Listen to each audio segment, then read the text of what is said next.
José Salvador Alvarenga was born in El Salvador. Alvarenga was a fisherman. For decades, he had been fishing in Mexico. Usually, Alvarenga would go out into the Pacific Ocean for 2 or 3 days in a small boat with a co-worker, catch fish, and return to shore. He had a very close relationship with the sea.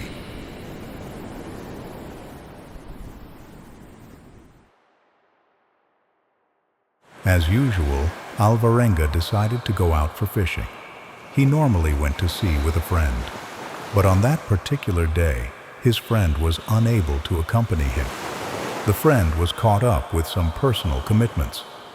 Still, Alvarenga did not back down from his decision. That was when he noticed a young man who worked regularly near the shore. The boy's name was Ezequiel Cordoba.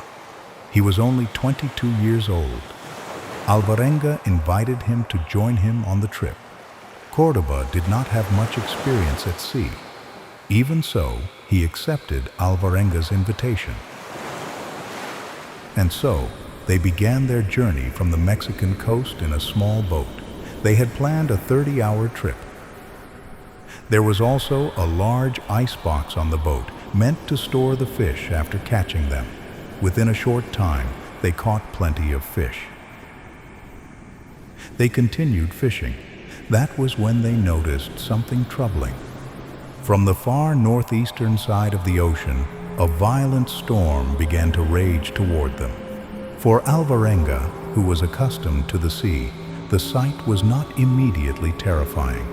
He knew that storms usually pass within a short time, but Cordoba began to panic. He was not used to seeing anything like this. Even after several hours, the storm showed no signs of weakening.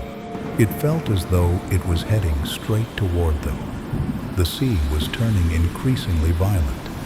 Fear began to rise within Alvarenga. The waves started crashing with immense force. Water began flooding into the boat. They immediately threw all the fish they had caught back into the sea to reduce the boat's weight. But the waves grew even taller. A large amount of water flooded the boat. The engine and the radio stopped working. They realized there was no way back. They called out to every god they knew, but before the fury of the sea, that monstrous force, they could not hold on.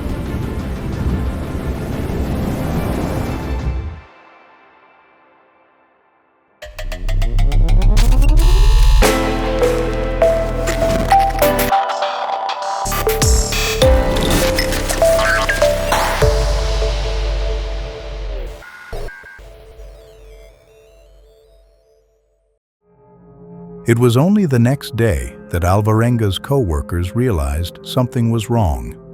Their suspicion arose because radio contact had been lost, and so the co-workers began searching for them. The search was intensified along all the usual routes Alvarenga would take. Days passed. No information about the missing men was found. They continued the search.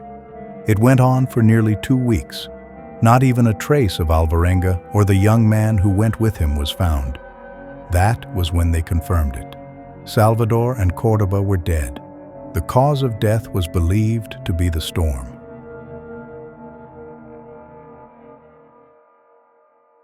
Far away in the Pacific Ocean, a small boat slowly approached the Marshall Islands.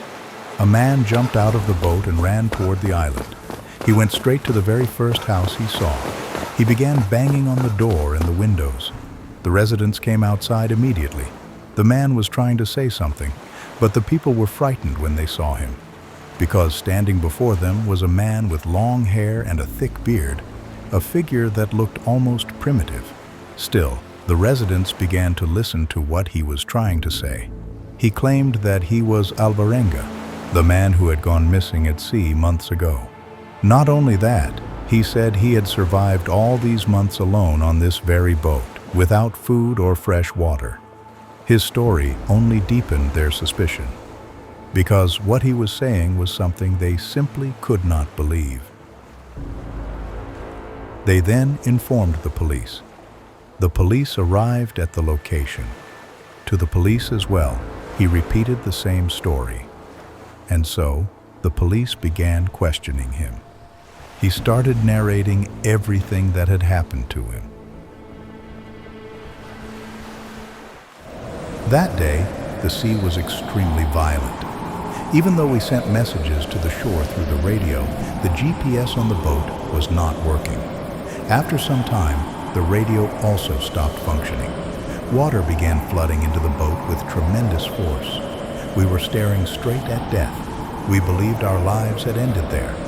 Then, both of us climbed inside the icebox. It was an escape from the terrifying world outside. Many hours passed. Gradually, the noises from outside faded away. We came out. It was no longer the same sea as before. The ocean was calm.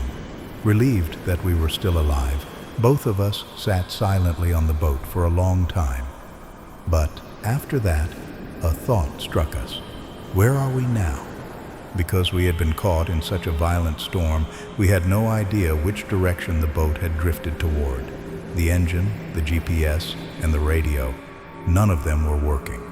The momentary relief of survival slowly slipped away from us. We had no idea which direction to go. Not knowing what to do, we sat in the middle of the ocean, staring at each other. After some time, I began to feel intense hunger. All the food supplies had been lost to the sea. Then I leaned over one side of the boat, pressed my chest against it, and dipped my hands into the water. Several fish slipped through my fingers, but I managed to catch one. After catching it, Cordoba used the knife he had with him to remove the fish's skin. He cut it into small pieces, each about the size of a finger. Then he laid them out under the sunlight to dry. Later, we ate them. I continued catching fish in that manner. Gradually, I became an expert at it. In terms of food, that gave us a small sense of relief. But drinking water remained a question mark before us. Drinking seawater was extremely dangerous. Because of the plastic waste and other pollutants that washed into the ocean every day, we were afraid to consume it. That was why I shared a certain idea with him. But he could not accept it at all. Yet, there were no other options left before us, and so we began drinking our own urine.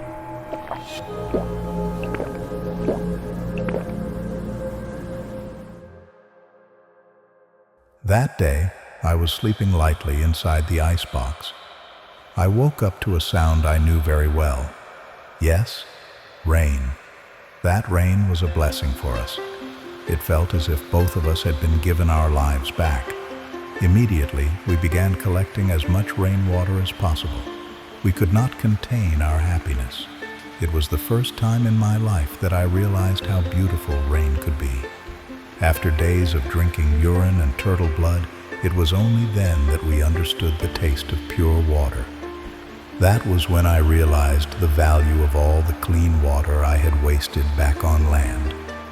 We looked up, opened our mouths, and drank the rain directly from the sky.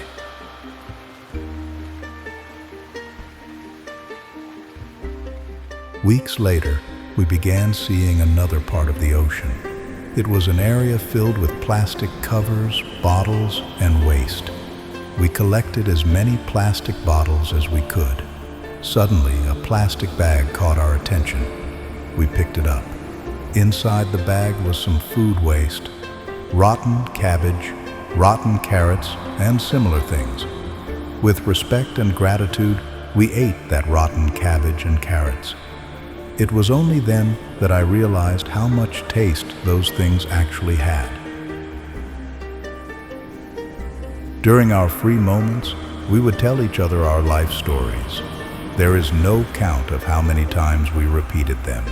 His life became etched into my memory, and mine into his. We began eating raw fish, turtles, and birds that landed on the boat. I slowly grew accustomed to all of it, but at the same time, Cordoba was weakening, both physically and mentally. Though we were on the same boat, we were traveling on different paths. After eating birds, he became extremely uncomfortable. He vomited many times. Mentally, he was breaking down. I feared he was slipping into depression. In the days that followed, he stopped eating birds altogether. Only water and fish remained his food. I tried many times to force him to eat, but he refused every time. Slowly, very slowly, I could clearly see his body wasting away.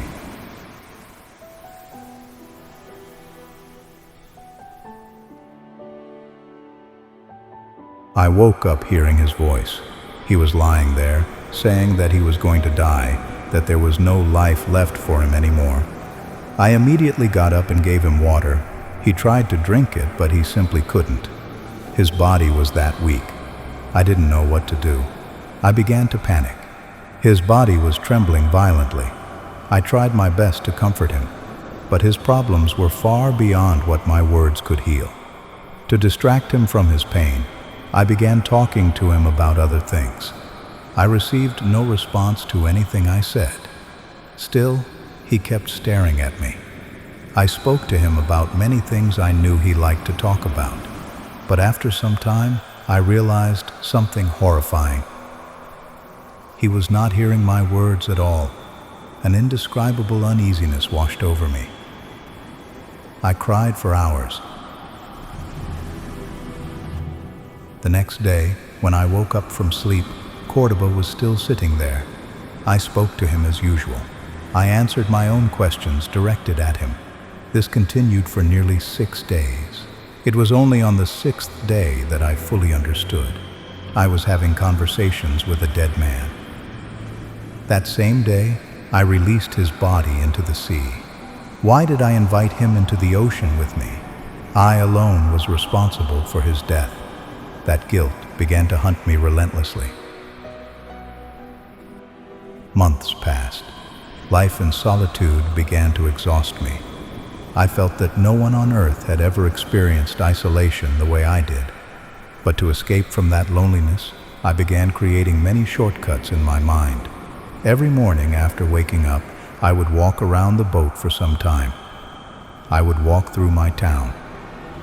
After that, I would spend some time with my parents. I would visit my friends and speak to them freely. It was only when I opened my eyes again that I returned to reality. Every single day followed the same routine.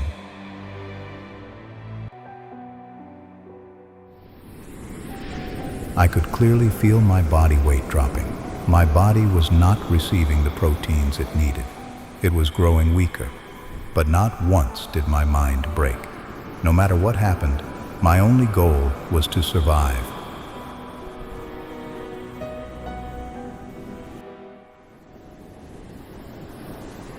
I was sitting, staring into the endless distance of the ocean. Suddenly, far away, I saw something, just a tiny dot. As the boat drifted closer, I began to understand what it was. It was an island. To be honest, I couldn't believe it.